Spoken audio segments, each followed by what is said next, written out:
Hello అందరికీ. ఈరోజు మన రెసిపీ వచ్చేసి కిచిడి. ఈ పెసరపప్పుతో కిచిడి అనేది చాలా టేస్టీగా, చాలా ఈజీగా ఎలా ప్రిపేర్ చేసుకోవాలనేది ఇప్పుడు మన వీడియోలో చూద్దాం. ఈ కిచిడి అనేది చాలా చాలా టేస్టీగా ఉంటుందండి. ఎప్పుడు ఒకే స్టైల్లో కాకుండా ఇలా కొత్తగా ట్రై చేయండి. చాలా చాలా బాగుంటుంది. ముందుగా స్టవ్ ఆన్ చేసి ఒక కడాయిని పెట్టుకోండి.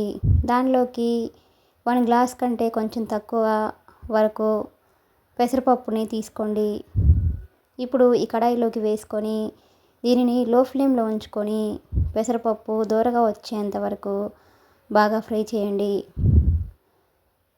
ఈ పెసరపప్పు అనేది ఫ్రై చేస్తున్నప్పుడు మంచి స్మెల్ వచ్చేంత వరకు బాగా ఫ్రై చేసుకోండి. ఇలా ఫ్రై చేసుకొని కిచిడి చేసుకోవడం వల్ల కిచిడి అనేది చాలా చాలా టేస్టీగా చాలా బాగుంటుందండి. చూడండి, మనకి పప్పు అనేది ఈ విధంగా దోరగా ఫ్రై అయ్యాక ఇప్పుడు స్టవ్ ఆఫ్ చేసుకొని దీనిని పక్కన ఉంచండి. ఇప్పుడు దీనిని ఒక బౌల్లోకి తీసుకోండి. అలాగే దీనిలోకి 1.5 గ్లాస్ వరకు రైస్ని కూడా తీసుకోండి. మీరు ఈ ప్లేస్లో బాస్మతి రైస్ అయినా తీసుకొని కూడా ప్రిపేర్ చేసుకోవచ్చు. ఇప్పుడు వీటన్నింటిని ఒకసారి బాగా కలపండి. ఇప్పుడు దీనిలోకి వాటర్ని వేసుకొని ఈ రైస్ని 2-3 సార్లు శుభ్రంగా వాష్ చేసుకోండి. ఈ వాటర్ తీసేసి ఫ్రెష్గా ఉన్న వాటర్ వేసుకొని దీనిని ఒక 1 అవర్ పాటు బాగా నాననివ్వండి. ఇలా నానబెట్టుకొని చేసుకోవడం వల్ల మనకి రైస్ అనేది చాలా పొడిపొడిలాడుతూ చాలా బాగా వస్తుంది. ఇప్పుడు ఒక ప్లేట్లోకి 2 టమాటోలు, 2 పచ్చిమిర్చి, అలాగే 3 పొటాటోస్, 2 ఆనియన్స్ని తీసుకొని పొటాటోస్ని ఈ విధంగా పీల్ తీసేసి వీటిని మీడియం సైజులో కట్ చేసుకోండి. ఇలా మీడియం సైజులో కట్ చేసుకొని చేసుకోవడం వల్ల మనకి కిచిడి అనేది చాలా బాగా కూడా వస్తుంది. ఈ విధంగా అన్నింటినీ కూడా కట్ చేసుకొని పక్కన పెట్టుకోండి. ఈ వీడియో కనుక మీకు నచ్చినట్లయితే ఒక లైక్ కొట్టండి. ఈ కిచిడి అనేది ఇలా చేస్తే చాలా చాలా బాగుంటుందండి. ఎప్పుడు ఒకేలా కాకుండా ఇలా డిఫరెంట్ స్టైల్లో ట్రై చేయండి. వీటన్నింటినీ ఇలాగా ముక్కలుగా కట్ చేసుకొని పక్కన ఉంచుకోండి. ఇప్పుడు స్టవ్ ఆన్ చేసుకొని ఒక గిన్నె పెట్టుకోండి. దానిలోకి 2 స్పూన్స్ వరకు నెయ్యిని వేసుకోండి. మీరు ఈ ప్లేస్లో ఆయిల్ని కూడా యాడ్ చేసుకొని చేసుకోవచ్చు. అలాగే దీనిలో 1/2 టీ స్పూన్ వరకు ఆయిల్ కూడా వేసుకోండి. ఇలా 2 వేసుకొని చేసుకోవడం వల్ల మనకి కిచిడి అనేది చాలా బాగుంటుంది. దీనిలోకి 2 బిర్యానీ ఆకులు, 5 ఇలాచి, 1 మరాఠీ మొగ్గ, అలాగే 2 ఇంచుల దాల్చిన చెక్క, 5 లవంగాలు, ఒక చిన్న జాపత్రి కూడా వేసుకొని వీటన్నింటినీ లో ఫ్లేమ్లో ఉంచుకొని బాగా ఫ్రై అవ్వనివ్వండి.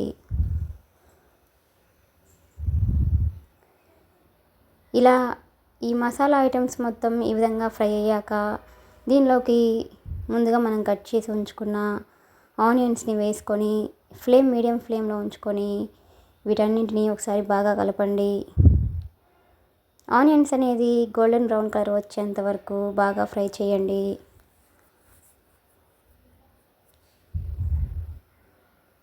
ఇప్పుడు ఈ ఆనియన్స్ అనేది ఈ విధంగా ఫ్రై అయ్యాక ఇప్పుడు దీనిలోకి మనం ముందుగా కట్ చేసి ఉంచుకున్న పొటాటోస్ని కూడా వేసుకొని అలాగే పచ్చిమిర్చి కూడా వేసుకొని ఒకసారి బాగా కలపండి. ఈ కిచిడీలోకి ఈ ఆలు ఫ్లేవర్ అలాగే ఈ టొమాటో ఫ్లేవర్ అనేది చాలా చాలా బాగుంటుందండి. ఇప్పుడు దీనిలోకి మీడియం సైజులో కట్ చేసి ఉంచుకున్న టొమాటో ముక్కల్ని కూడా వేసుకొని ఒకసారి బాగా కలపండి. వీటన్నింటినీ కొద్దిసేపు బాగా మగ్గనివ్వండి.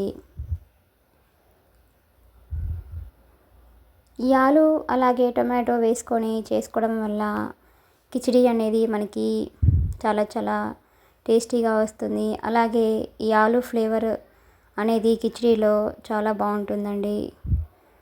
ఇప్పుడు ఈ టొమాటోలు, ఈ ఆలు ఈ విధంగా లైట్గా మగ్గిపోయిన తర్వాత దీనిలోకి హాఫ్ టీ స్పూన్ వరకు అల్లం వెల్లుల్లి పేస్ట్ కూడా వేసుకొని ఒకసారి బాగా కలపండి.